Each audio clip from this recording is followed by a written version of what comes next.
Chicano folk singer is dead after she was attacked by a pair of coyotes. What is the monkey doing? Tell me what the monkey... He hit your face off! We actually have a trainer in the water with one of our whales. If I show weakness, if I retreat, I may be hurt, I may be killed. Baby Azaria Chamberlain was taken by a dingo back in 1980. Have an update on the ongoing situation with my pet cat. As some of you know, my girlfriend who moved in with me has a cat named Birdie. And we have a somewhat tumultuous relationship. Recently, things have been really good. You know, she's been very cute, very snuggly. But last night, my partner was not here. She was in Sydney for a party or something. And the cat came up and slept on me. It was great. It was beautiful. It was lovely. But then I had to go. I had to get up because I thought I was going to vomit because I was a little bit drunk. And then when I came back in, you know, I tried to get back under the covers and the cat ran off. And that's fine. That's normal. So then about 5 minutes later, I'm lying on my side and I feel like I hear something next to my ear and the cat has climbed up onto the bed right next to my head, and she doesn't do that. She never does that.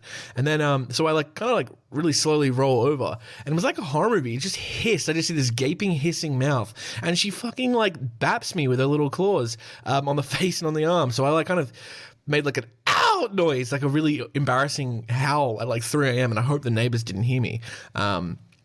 Yeah, that's basically the story. And now the cat's following me around today, all weird. I don't know if she's she wants forgiveness for her ill behavior last night or if she wants to finish the job. But that's kind of what I'm dealing with. How are you? Welcome back, everybody. G'day, g'day, g'day. Welcome back to Man Eaters, the only true crime podcast on the internet where all the killers are real animals, whether it's bitings, scratchings, maulings, or clawings. We're here to talk about it. And today, we're having a bit of a relaxed, fit episode, a little bit of a chilled out episode. We're going to look at some of the news articles. We're going to do a scratch of the day episode, or as someone suggested, we should call these episodes a Zoo News an episode because we're talking about animals. Zoo News. I don't know if that's good. I kind of like it. Well, it doesn't need to have a name. Not everything needs a label, guys. Just be you. Just be your goddamn self, and I'll be my goddamn self. And this podcast will be its goddamn pod self. It'll be its pod self. What does that even mean? Anyway. I'm sleepy and a little hungover. Today we're going to go through some news articles involving animal attacks, animal-human confrontation, basically anything that our little cuddly, hairy-beary friends have been getting up to. There have been quite a few animal attacks in the news recently, so we're just going to sort of jump into those in a moment. Before we do that, has everyone been checking out Threads? Twitter has a new baby cousin, and it's weird. I didn't even know it was coming out. Instagram just told me, hey, download this thing. And I did because I'm a good little boy for Zuck. And yeah, I have a little Twitter 2.0 on my phone now. I kind of missed the boat with Twitter the first time. Twitter, I don't know if it's just my social circles or my region. Twitter's not as big as it is in America, as it is in Australia. Yeah, Australians, I know that a lot of Australians do use Twitter or did use Twitter, but in where I'm from, I don't really know anyone who used Twitter. I kind of tried to get into it, back in the day, but I felt like I'd missed the boat and I was kind of just shouting into the void. But with Threads, I'm a relatively early adapter. I'm in the first 300,000 downloads or something like that, or 3 million downloads. I don't know. There's a bunch of people on there now. But yeah, if you're interested, I do have Threads. It's the same as my Instagram, @JimothyChaps. So if you're on Threads, give us a follow and we'll have a little lol. I also posted the first photo of a sloth bear on Threads in history. That's a big achievement. I realized that first day if you did anything on that website, you were basically the first person to do that. I couldn't think of anything more interesting than a sloth bear, so I just posted that. So you can go check that out @JimothyChaps on Threads and on Instagram. And let's just jump right into our news stories today. Let's have a look here. Okay, so this is a bit of a sad one. This is very recently. A Florida boy who was 6 was fatally mauled by dogs on the 4th of July. Experts say fireworks may have spooked the pet. We know that dog attacks are, very problematic and, very frequent all over the world. But in the United States, quite a lot. We did a whole series on fatal dog attacks attacks, and unfortunately, this boy has just become the most recent member of that list. So we're going to read through the news article. This is from the New York Post, by the way. Had a lot of people saying you should credit the writers or the reporters, and I will try to do that whenever I can. That's a good point. Sometimes I do, sometimes I forget. The reporter for this story's name is Olivia Land. So, Olivia, thank you, from the New York Post. We will read what's happened. A 6-year-old Florida boy has died after being attacked by his family's dog on the 4th of July. And experts say since the pet had no history of aggression, it's possible that it was spooked by fireworks. The child, whose name has not been released, was at his Northport home on Tuesday when he entered a bedroom and the dog, a 3-year-old Pitbull mix, bit him on the cheek and the head. Yeah, I was waiting for that Pitbull drop. The dog was in a bedroom. The child walked into the bedroom to get something. Next thing you know, people heard screaming and they jumped into action. Northport Police spokesperson Josh Taylor said wink, W-I-N-K. That must be the news station around there. The boy was initially airlifted to Sarasota Memorial Hospital before being transferred to Tampa General, where he later succumbed to his injuries, the outlet said. The boy and the dog lived in the same home, and the animal did not have any past episodes of aggression, the Sarasota Herald Tribune reported. Patrick Logue, master dog trainer and behavioral therapist at Barkbusters Home Dog Training, said it is a possibility that the animal acted out of fear of the holiday fireworks. When dogs are in distress, when they're adrenalized, that's never a good combination, Logue told WINK.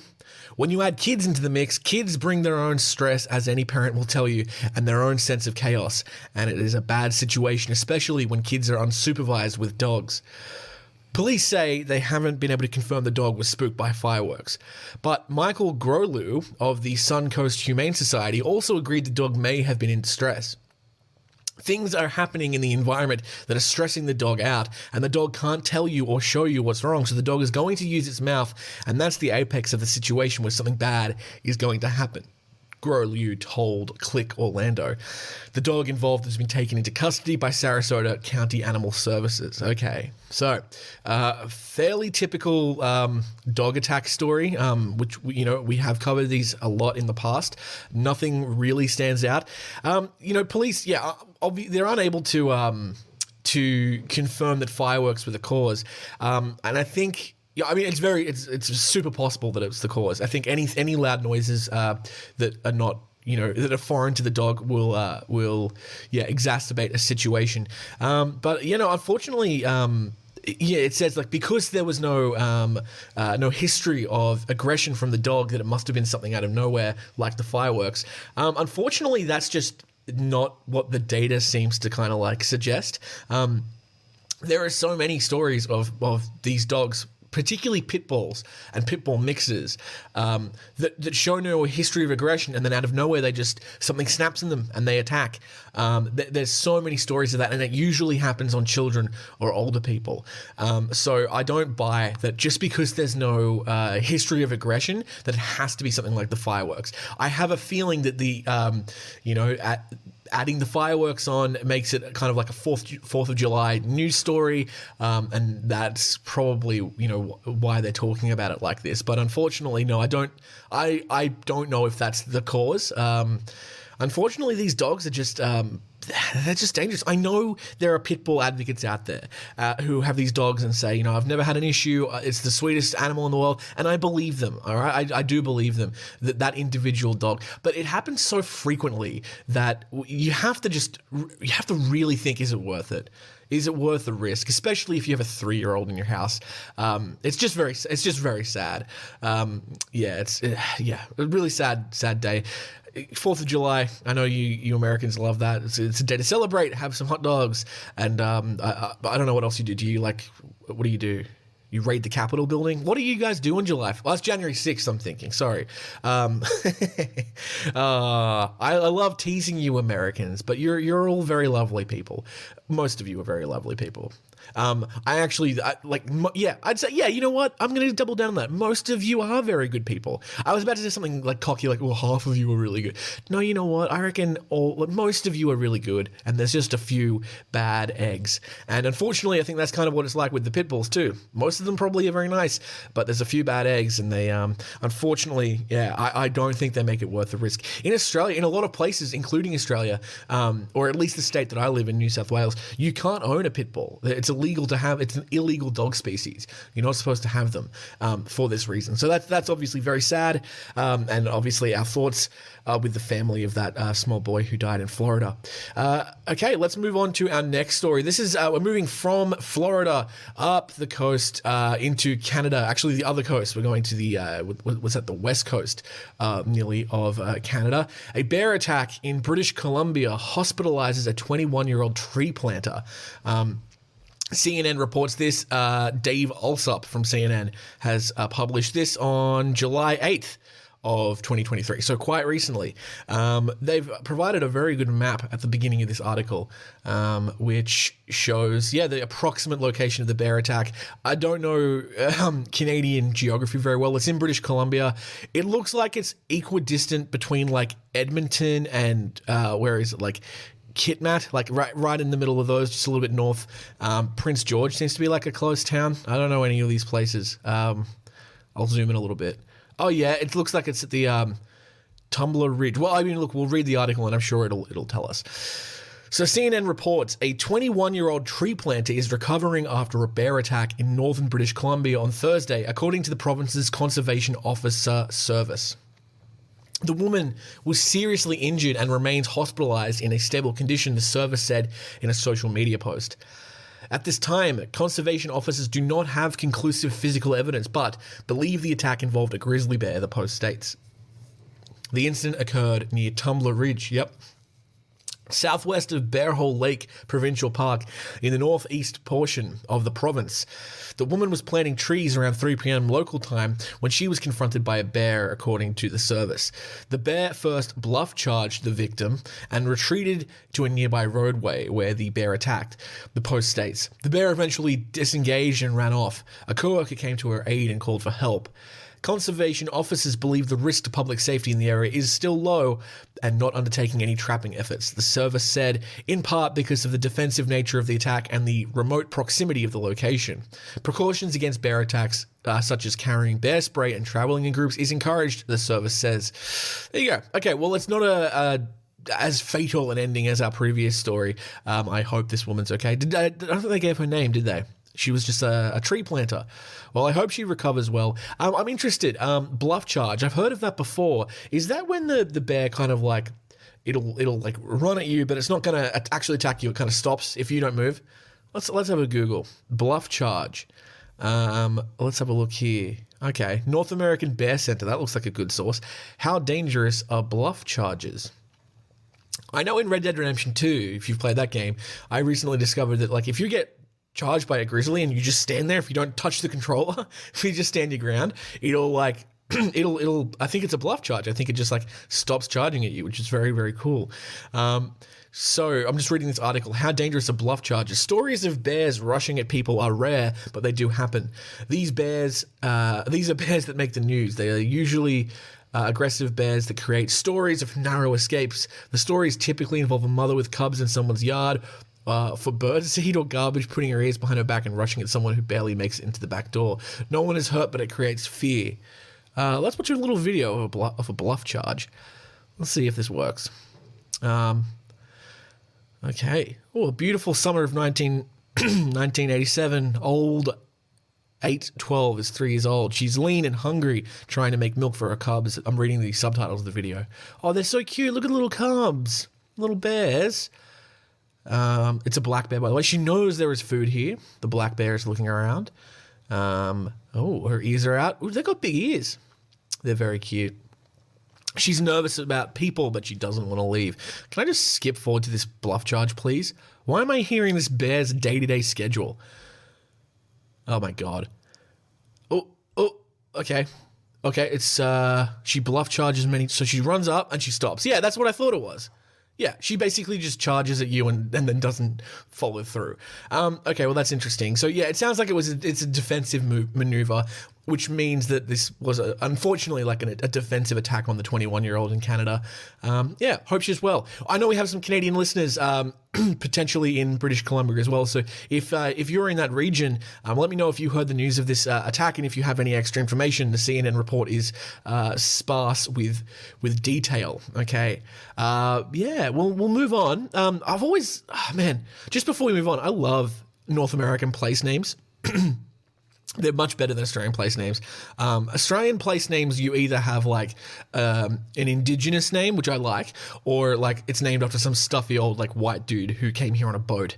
I like the indigenous names, but something about the American place names sounds so beautiful. Like I was saying this the other day, Salt Lake City or Little Rock, Arkansas, or Grand Rapids. Just like they sound so like rooted in nature. I love that.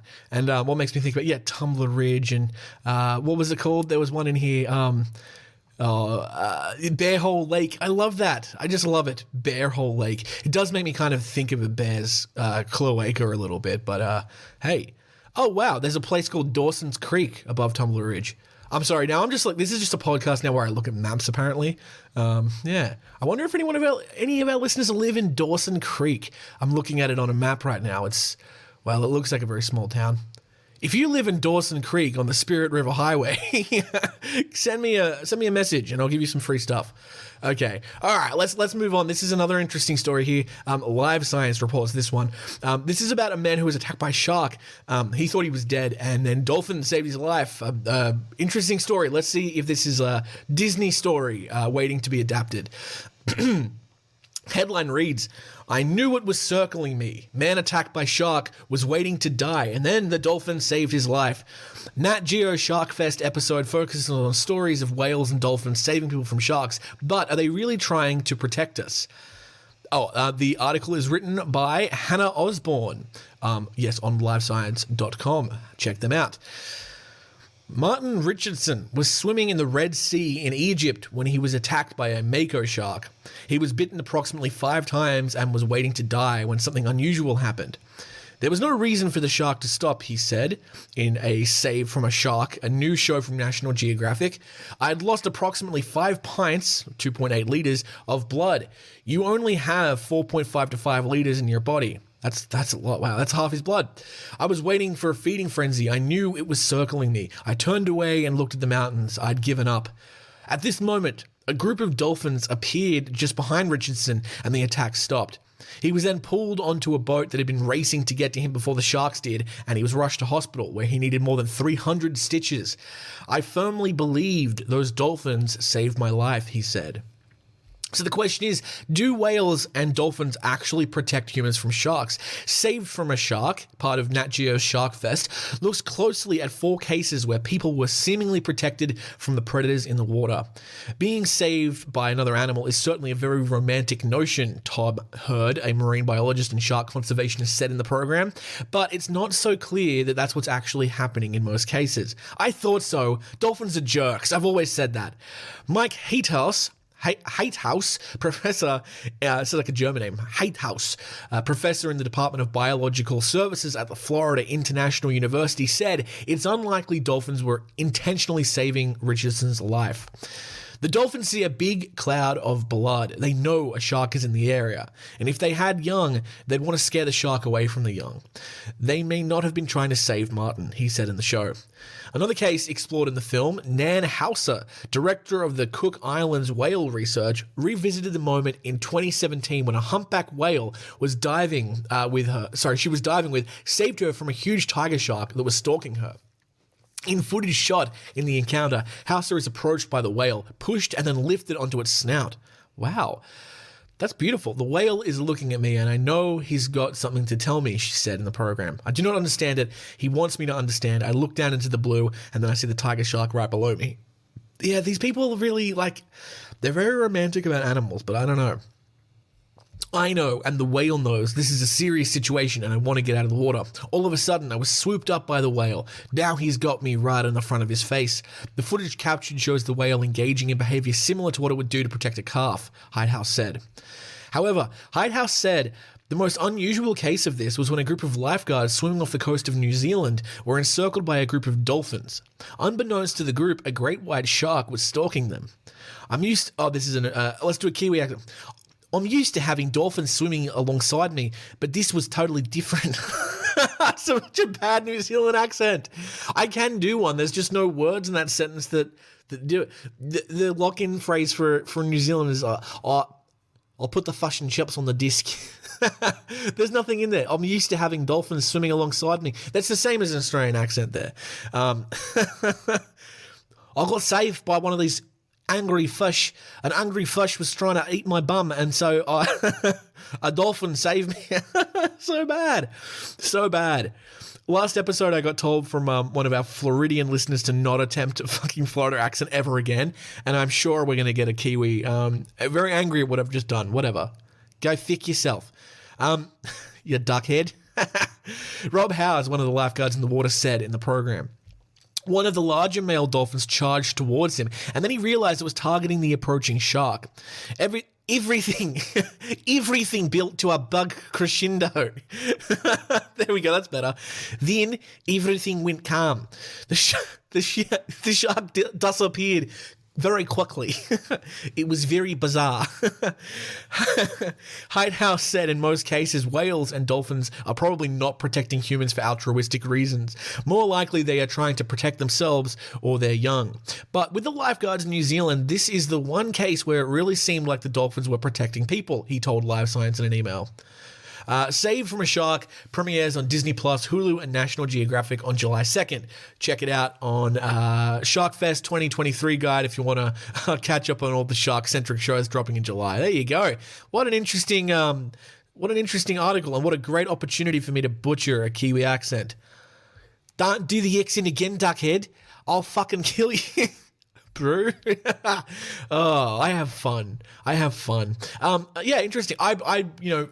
It's very unlikely to me that any animal does anything for altruistic reasons unless it's like a pet that actually loves you. That is possible. I mean, that story of the New Zealand lifeguards who were saved by those that pot of dolphins. That's fairly compelling evidence. The woman who's like, oh, I was telepathically talking with a whale and it saved me. Like, maybe she's giving the whale a bit more credit than she needs. It's also the kind of thing where if you're in a adrenalized situation where it's life and death, there's a shark coming for you, and subconsciously I need to get out of the water. Well, maybe that's making your body do things that are going to get out of the water, including maybe climbing onto a whale's face. And maybe when you climb onto the whale's face, the whale moves up and it appears like it's taking you out of the water or something like that. I don't know.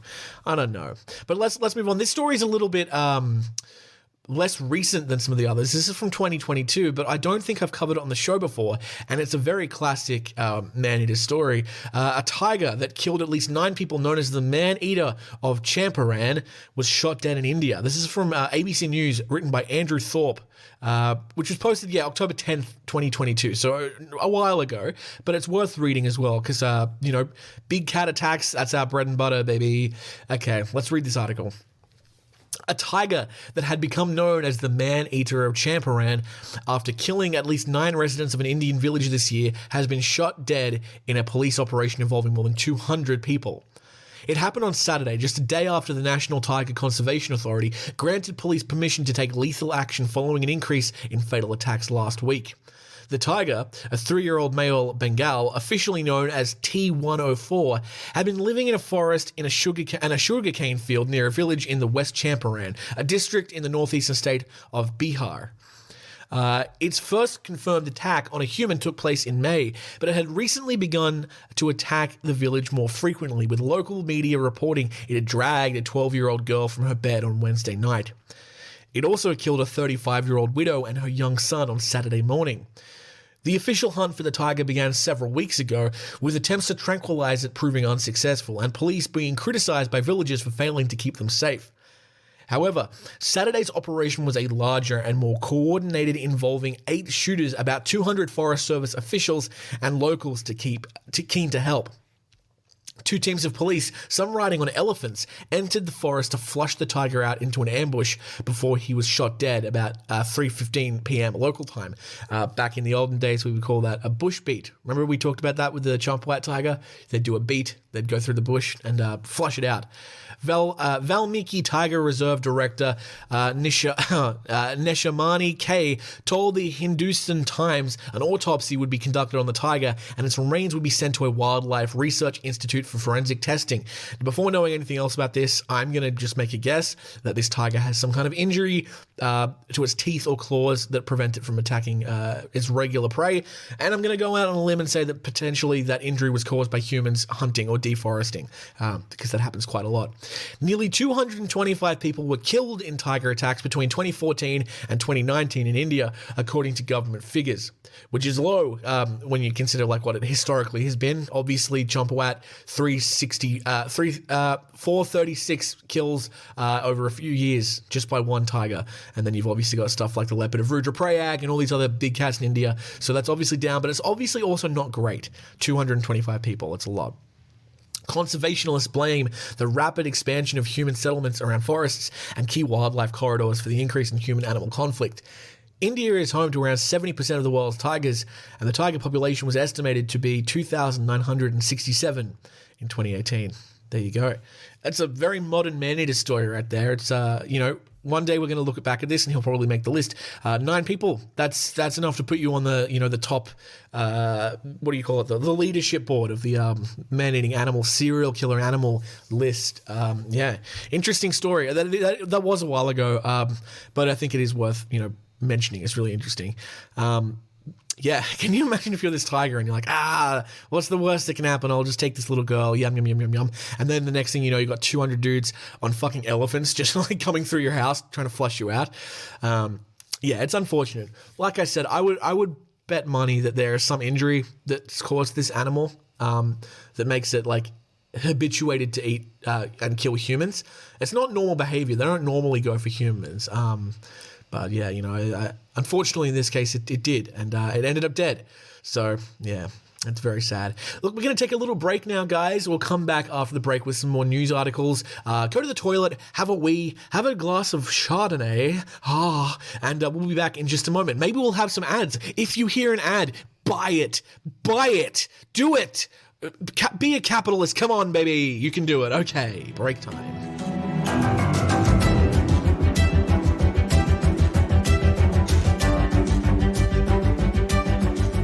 We are back. Did you buy some products? Did you hear an ad? Did you buy whatever they were selling you? God damn it. You better have, man. Come on. Please do. Odds are there was no ad there anyway, and I'm just kind of getting upset for no reason. But if you do hear an ad, you should click the link that they're telling you to click or whatever, because it'll help me out. Also, do the Patreon thing. Okay. Let's get back into the stories. Our next story, we have. This is an interesting one. Okay, so this is kind of like a follow-up story. It's from over a month ago. But a Queensland inquiry hears that fatal crocodile attack likely involved 2 reptiles. This is really interesting. If this is true, this is the first time in Australian history this has happened. This is written by The Guardian. I cannot see a byline. So unfortunately I cannot give credit to this person. Do not at me. Do not threat at me. You can tweet at me because I'm not there, but you do not threat at me. Okay. Queensland inquiry hears fatal crocodile attack likely first involving 2 of the reptiles. Government researcher tells coroner investigation he had never ever heard before of a human being preyed on by 2 crocodiles. This will be interesting if it's true. The death of a fisherman taken from a boat and eaten by 2 crocodiles in northern Australia marks the first time a human has been preyed upon by more than one of the reptiles, the Queensland Environmental Department believes. On the 11th of February 2021, experienced sailor and angler Andrew Hurd and his partner Erica Lang were moored near a creek on Hitchinbrook, a large and uninhabited island just off North Queensland's Cassowary coast. It was a trip the pair had made every year for a decade.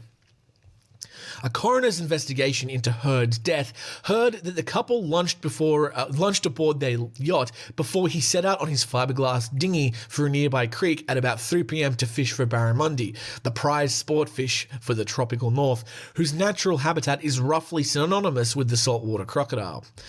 The tender was just over 2 meters long and sat very low in the water. The 68-year-old retiree told his partner he would be about an hour. When he failed to return by 4 p.m., she raised the alarm and mustered a search party. At about 2:30 p.m. the next morning, a friend found Heard's dinghy capsized about 200 meters down the creek. A large chunk of its hull was missing. There were tooth marks on the boat. Queensland's Environmental Department then became involved in the search and found the next day a human leg in the creek. The department's crocodile management team killed a saltwater crocodile, dissected it, and found human remains inside its stomach. At 4.86 meters long, the male crocodile was more than twice the length of Heard's boat and almost just as wide. The next day, the team killed a 2.85 meter female crocodile and recovered more remains. Tattoos, general facial appearance, and DNA testing confirmed both sets of remains were Heard's, the investigation was told. Dr. Matt Bryan, a crocodile researcher for the Environment and Science Department, told the coroner, Christine Roney, that the damage to the mangroves near the water's edge of the site of the attack suggested Heard had desperately tried to escape the attack. But given the size of the male crocodile, the fisher had almost no chance of survival once attacked. The size of Heard's boat had offered next to no protection. Bryan said that the sea turtle remains found inside the male crocodile indicated he was probably a seagoing hunter of large prey such as dugong, while the crab pots found in the female suggested she was more of a scavenger. While it is not unusual that a male crocodile would share a large meal with another female, to my knowledge, this is the first time that two crocodiles have been recorded predating on a human anywhere, Bryan wrote. The attack occurred during crocodile breeding season, and dominant males would generally tolerate females in their territory. The coroner's investigation also heard the concerns of Lang for the danger posed to fishers by the violent and predatory nature of the fatal attack on her partner. Based upon the evidence, Lang believed that Heard was sitting on the boat, not standing when it was moving. Heard was experienced in crocodile habitats and unlikely to have been provoking or drawing attention to himself. Crocodile attacks in Northern Australia have been rising over the recent decades as the now protected apex predators continue to rebound after they were nearly wiped out from hunting that continued into the late 1970s. The government removed about 50 problem crocodiles annually, but the population management remains a hot topic in the tropics. A recent proposal to remove more large crocodiles from Queensland's populated far north coast drew criticism as a silent cull, with one crocodile expert arguing it could actually put more people at risk of an attack. There you go. Interesting story. Yeah, if that is true, which, I mean, there's no reason to believe it's not true. Yeah, that's a world first in crocodile behavior, or at least a world first that's been recorded. There's just something about the idea of, like, finding a dude's tattoo and his face inside a crocodile is just a little bit, it's a bit horrific, isn't it? It makes me think of the movie we watched last week, Rogue, with that crocodile stalking people. It's funny, it's unlikely that he was drawing attention to himself or, agitating the crocodiles. You never know, like, you're in their territory. I think that's a big part of it. Just being there is agitating for these animals. So obviously not victim blaming and not saying it's his fault at all. He's allowed to fish, but I think it's a bit silly to say, there's no way he could have been agitating these animals when just your presence near them is an agitation. Of course, he probably didn't know they were there, but then they must know where these crocodiles live. They must know that, like, you're fishing for barramundi. That's part of the crocodile's diet, I believe. Generally, it's a sad story. Anyway, okay. Let's move on a little bit to a sea lion attack. We don't get these a lot. This one's interesting. The New York Post reports this July 8th, so just a few days ago. Patrick Riley writes, sea lion possibly poisoned by toxic algae bites teen swimmer twice off in Southern California beach. SoCal. That's Southern California, right? Yeah, I think it is.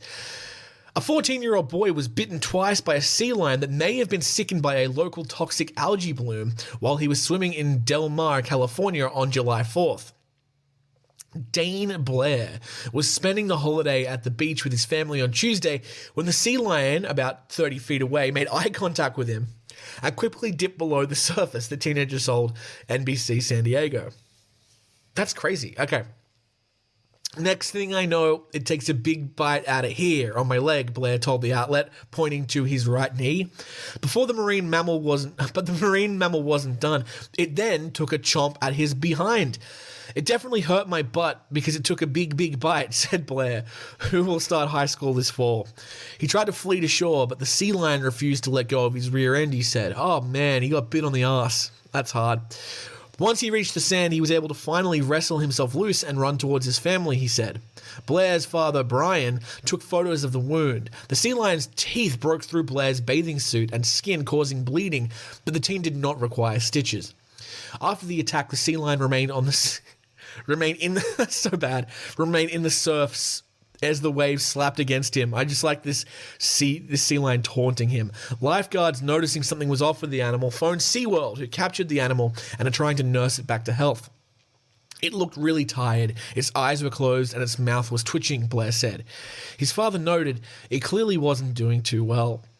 A SeaWorld spokesperson told the outlet, that it appeared that the sea lion is experiencing poisonous effects of an algae bloom off the San Diego coast. Fish are happy to eat the algae, but the animals that eat the fish can be impacted, according to SeaWorld veterinarian Kelsey Herrick. It does change the behavior and cause neurological symptoms and cardiac symptoms in sea lions and dolphins, she told NBC San Diego. Sea lions in Orange County to the north have also been attacking beachgoers, believed to be caused by the same algae bloom. Dr. Alyssa Deming of the Pacific Marine Mammal Center told the outlet that domoic acid from the algae gets into the sea lions via the food chain and can cause a variety of health problems in the animals. Domoic acid is a neurotoxin that impacts the brain, your hippocampus in particular, and that results in seizure activity. And those seizures can result in animals acting anywhere from being completely comatose and being unresponsive to very hyperactive, confused, and disoriented, Deming said. People were bitten on at least 3 separate beaches recently in Orange County, forcing local officials to put warning signs of aggressive sea lions.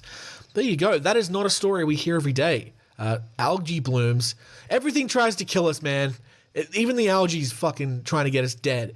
I can't imagine that algae would be good. So the fish can deal with it, but like mammals can't.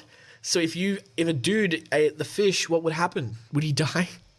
I don't know. Not good. Not good indeed. I'm glad that his wounds were fairly superficial. I'm just looking here. They're very minor. They're like scratches, essentially. There's nothing there. It tells you a lot. He didn't even have to get stitches. It's just sad. He got attacked on his bottom. You can imagine going for a surf. Can you imagine? I don't like the ocean, right? I don't like going swimming at the beach. If I was to go in, I'm like, hey, what's the worst that can happen? And then 5 minutes later, I've got a fucking sea lion eating my ass, dude. A seal eating my butt? That's not good. That's not fair to me. What a weird world we live in. This kid is going to have at least a story. He's going to have scars on his butt. And then he'll take his pants off to show someone and they'll be like, wow, you got scars on your butt. And then he'll lie and say, yeah, I got bitten by a shark. Because being bitten by a sea lion is a little bit, too embarrassing. I hope the sea lion recovers. I hope, what was his name? Dane Blair. I hope he recovers as well. Fucking algae. I've always hated algae. We've always had an anti-algae stance on this podcast. You know it, I know it, and the American people know it, okay?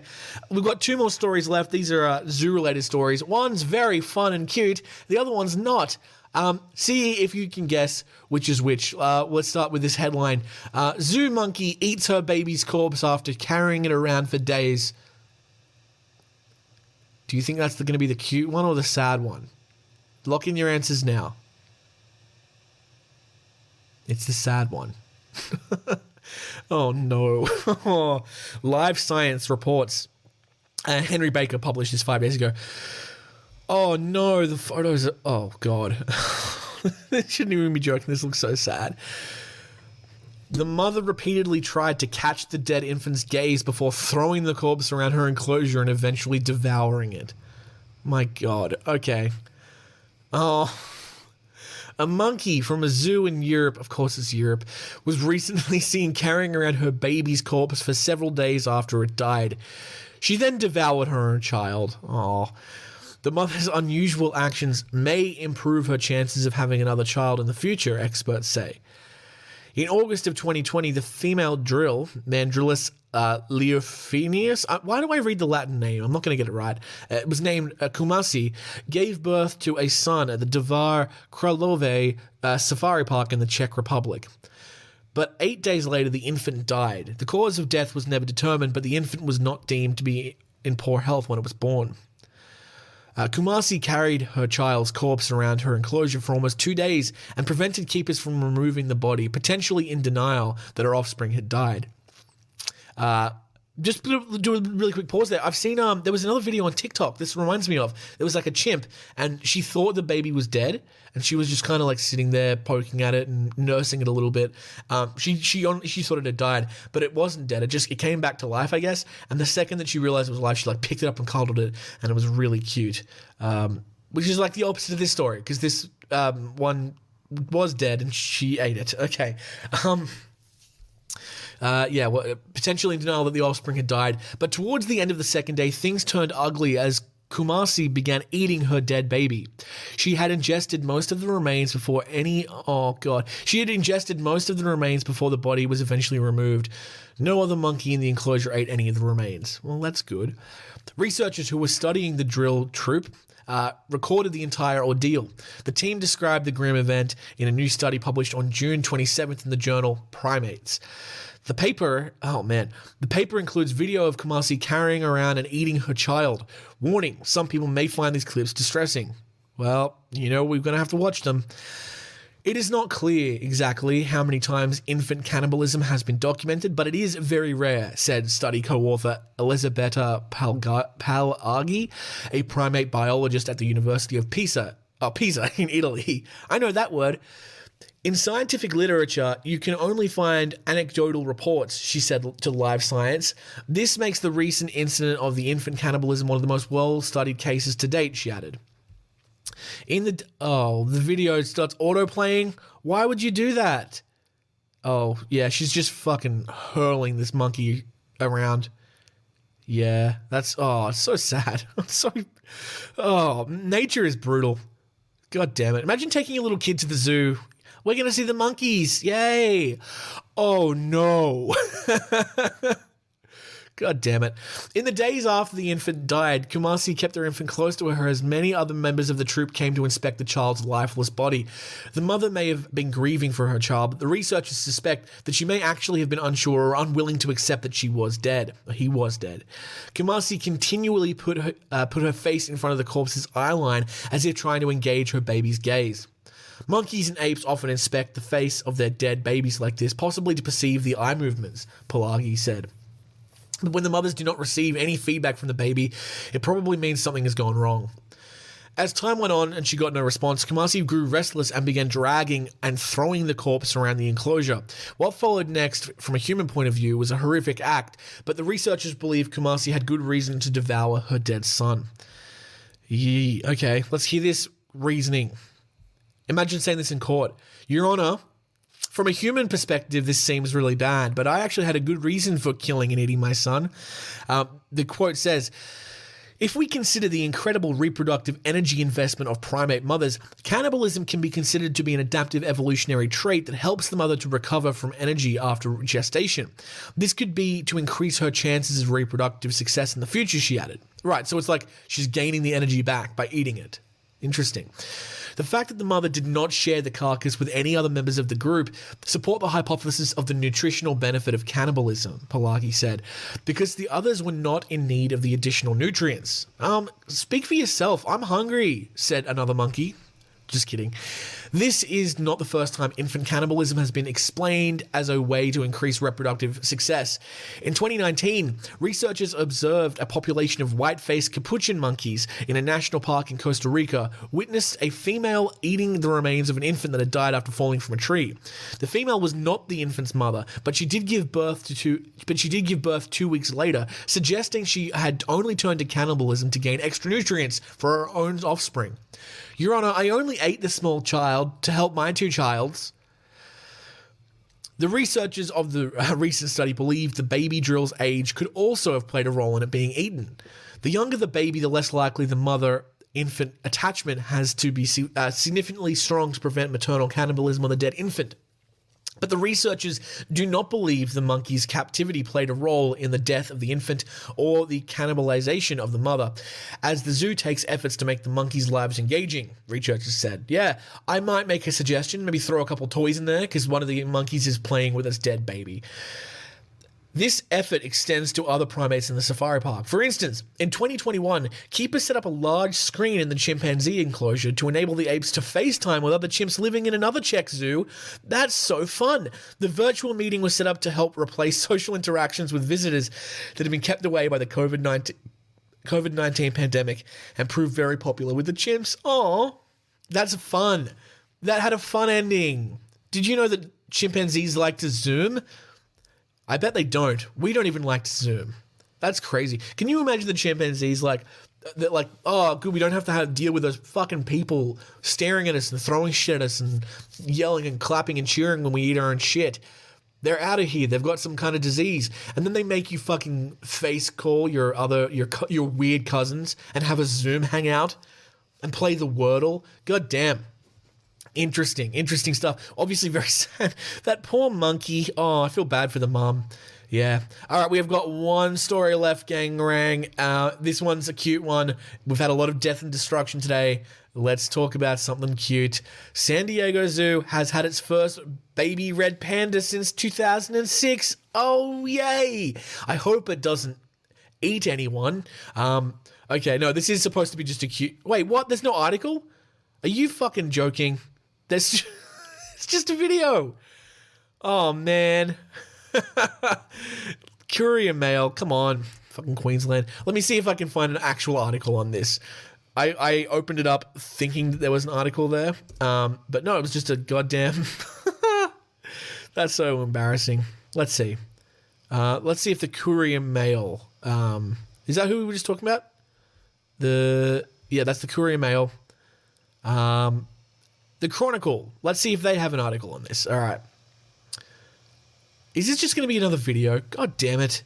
All right, well, let's listen to the video. Let's see if that's interesting at all. The video doesn't play. All right, gang. So I tried to make this... Oh, it does play. Okay, San Diego Zoo has had its first baby red panda since 2006. I'm reading the subtitles. They're having little kisses. It's very cute. The video is buffering. Guys, this is not working out like I thought it was going to work out. My God. Oh, no. Oh, well. So bad. So bad, guys. This is so unprofessional. I really thought I had an article, but it's just a video. But it's very cute, though. Yeah, the baby red panda is very sweet. Yeah, I guess. Is that the end of the episode? Are we done? Surely not. Surely not. Let me see if we can find another story to end on. That's so underwhelming. Okay, let's look at this. Baby Okapi born at Chester Zoo may help preserve rare species. Okapi, by the way, it's like a weird crossbreed between a giraffe and a zebra, I'm pretty sure. A baby Okapi, one of the world's least known and understood species, has been welcomed at Chester Zoo to the delight of conservationists. The stripy mammals are only found in the Democratic Republic of Congo, and the newborn has been named Arabi after a village in the country. Only 10,000 Okapi remain in the wild, and many are kept on a reserve in the Central African country. Hannah Owens of Chester Zoo said, Okapis are one of the least known and understood species on the planet, so every birth is an incredibly special event indeed. The calf will become a vital part of the global population of a species and is already showing lots of personality. Chester Zoo is offering visitors an Okapi experience with the chance to spend 45 minutes in the enclosure and 20 minutes feeding the animals.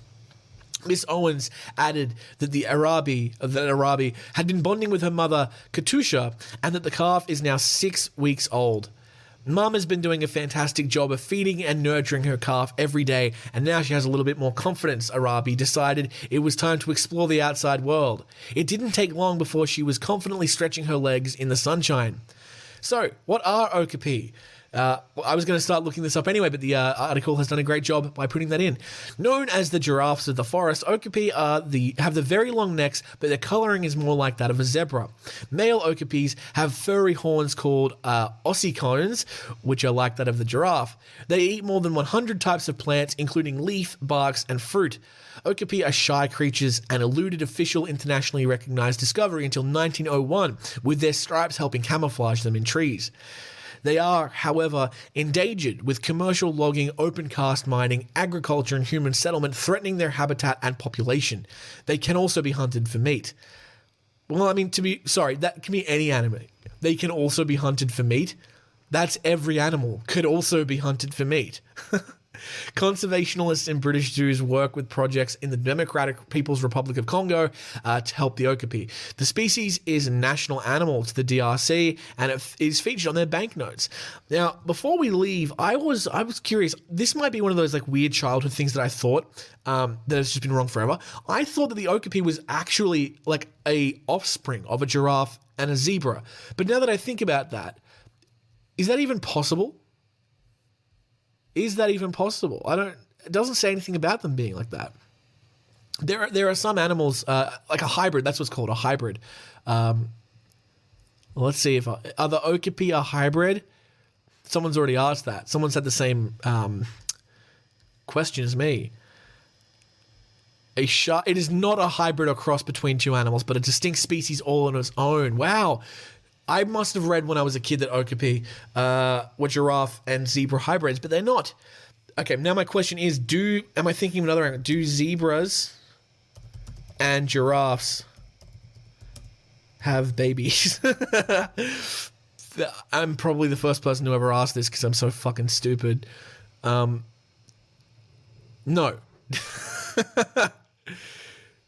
No, they don't. Oh, wait.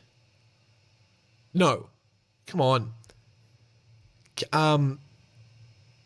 What is the crossbreed? No, okay. Okapis look like a cross between giraffes and zebras. In fact, they are only living relative to giraffes. So no, they're not. Okay, there you go. Well, we've learned something. I feel very stupid. I always grew up thinking, because I must have read in a book somewhere, that they are related because they're like a hybrid of the two animals, but they're not. Well, there you go.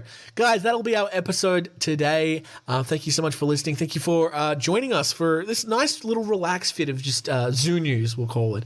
I appreciate you stopping by. I hope you're having a good life. Just take it slow. You know, I had to say this to, I don't know if you know this, I work with a lot of young people, and a lot of them were stressing the other day about exams and what am I going to do when I leave school and blah, blah, blah. And you know what? Like, I just had to say, man, just take it easy. Relax. It'll, put some effort in. It's fine. But, things will happen when they're supposed to happen. There's no rush. You don't have to do anything on anyone else's schedule. Just be you. Make yourself happy. Make the people around you happy. And everything will work out fine. And I think that's good advice. So it's good advice to you. So whatever you're struggling with at the moment, whether it's a career thing or a relationship thing, just, take it easy. Just try to make yourself and make others happy. And that's all you can do.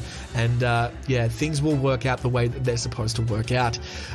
Thank you everyone for listening. And I will see you next week with another episode of Man Eaters. But for now, please, please, please, please stay safe, because as we've learned, it's a jungle out